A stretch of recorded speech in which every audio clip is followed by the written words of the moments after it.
চোখ রাখবো হাওড়ার দিকে। হাওড়ার দাসনগর মেউর বাড়ি, সেখানকার পুজো, দশমী পুজো, দীর্ঘ 7 বছর ধরে দুর্গাপুজো হয়ে আসছে। আমাদের সঙ্গে প্রসেনজিৎ রয়েছেন সরাসরি। প্রসেনজিৎ, আমরা মায়ের মুখ দেখছি এবং সার্বিকভাবে আবহ কীরকম তোমার কাছ থেকে জানতে চাইব।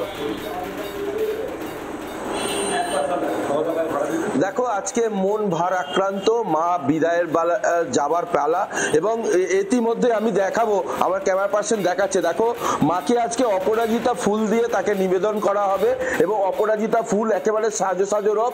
বাড়ির মহিলারা তারা রয়েছে, আমি একটু কথা বলার চেষ্টা করব। আজকে মা বিদায় জানাবার পালা, এই যে মন ভার আক্রান্ত মাকে যাবার আগে মায়ের কাছে আজকে অপরাজিতা ফুল দিয়ে নিবেদন হবে এবং তার পাশাপাশি ভোগ রান্না হচ্ছে, মাকে খাইয়ে দাইয়ে পাঠাতে হবে। এই যে চেটে পুটে একটা আনন্দ উপভোগ করা এবং মাকে যাওয়ার বেলা একটা মনে দুঃখ, সেইটা কিভাবে উপভোগ করছেন? আজকে সকাল থেকে উঠেই সবারই খুব মন খারাপ। আমরা একটা বছর অপেক্ষা করি এই 4টে দিনের জন্য, কিন্তু আজকে মাকে যে মানে কি বলে বিদায় দেবো জানি না, আমাদের কোনো ভাষা নেই। আজকে দিন সবারই চোখে জল আসে, আবার একটা বছরের অপেক্ষায় রইলাম। মা সবাইকে ভালো রেখো, আর কিছু বলার নেই। আজকে একেবারে দেখা যাচ্ছে যে একেবারে চোখ দিয়ে জল বেরিয়ে গেছে, মাকে বিদায় জানাবার শেষ মুহূর্তের পালা, কি বলবেন? কিছু বলার নেই,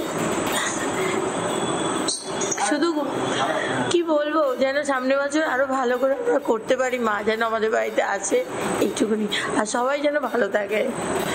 বুঝতেই পারছো বিশাখা যে আজকে মন ভার আক্রান্ত এবং মেউর বাড়ির যে পুজো, সেই পুজোটা একেবারে হাওড়ায় যেভাবে পুজো হয়ে আসছে তার মধ্যে একটা ঐতিহ্যবাহী পুজো বললেই চলে। তবে এই মেউর বাড়ির পুজোতে তোমাকে যেভাবে মায়ের অপরাজিতা ফুল এবং বাড়ির যারা বয়োজ্যেষ্ঠরা রয়েছে তারা এবং সকলেই এই মেউর বাড়ির পুজোতে একেবারে বলবো যে মেউর বাড়ির যে প্রতীক ছবিটা, সেই ছবিটা একবার দেখাতে, এবং সেই ছবিটার মধ্যে তুমি বুঝতেই পারছো মায়ের কিন্তু ইতিমধ্যেই মনটা একেবারে ভার আক্রান্ত হয়ে গেছে। কেন বাড়ির সকল সদস্যরা, এই সদস্যরা যারা সারা প্রায় 3 দিন 4 দিন ধরে এই পুজোর সঙ্গে মেতে আজকে এই পরিস্থিতিতে দাঁড়িয়েছে। আমি একজন রয়েছেন বাড়ির কর্তা, আপনি বাড়িতে রয়েছেন, মাকে বিদায় জানাবার আজকে পালা, কি বলবেন, কি মনে হচ্ছে? কি বলবো, সবাইকে আন্তরিক ভালোবাসা জানিয়ে বলছি।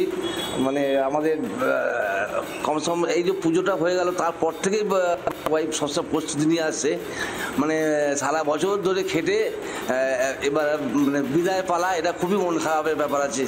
ঠিক আছে, তো আজকে বলবেন আজকে? হ্যাঁ, আজকে সিঁদুর খেলার মাধ্যম দিয়ে বিসর্জন হবে, তারা সবারই মন খারাপ। হ্যাঁ, সেই প্রস্তুতি চলছে, কিভাবে সিঁদুর খেলা হবে সেই প্রস্তুতি চলছে। সকাল থেকে বিশাখা একের পর এক মায়ের যে প্রস্তুতি, যে একেবারে আমরা দেখতে পাচ্ছি সবাই চাইছেন যে ঘরের মেয়েকে যাতে ঘরে রেখে দেওয়া যায়, সেটা সবাই চান, কিন্তু কোথাও গিয়ে অনিবার্যকে তো কখনো আটকে রাখা যায় না, যা হওয়ার সেটা হবেই। এবং সেই মতো নবমী নিশি চলে গিয়েছে এবং আজ দশমীর সকাল। এরই মাঝখানে আমরা একটু বেলুর মঠের দিকেও নজর রাখছি। বেলুর মঠে আজ দশমীর পুজো শুরু হয়ে গিয়েছে, সেখানে সেই ছবি আমরা দেখতে পাচ্ছি। বেলুর মঠে দশমীর পুজো।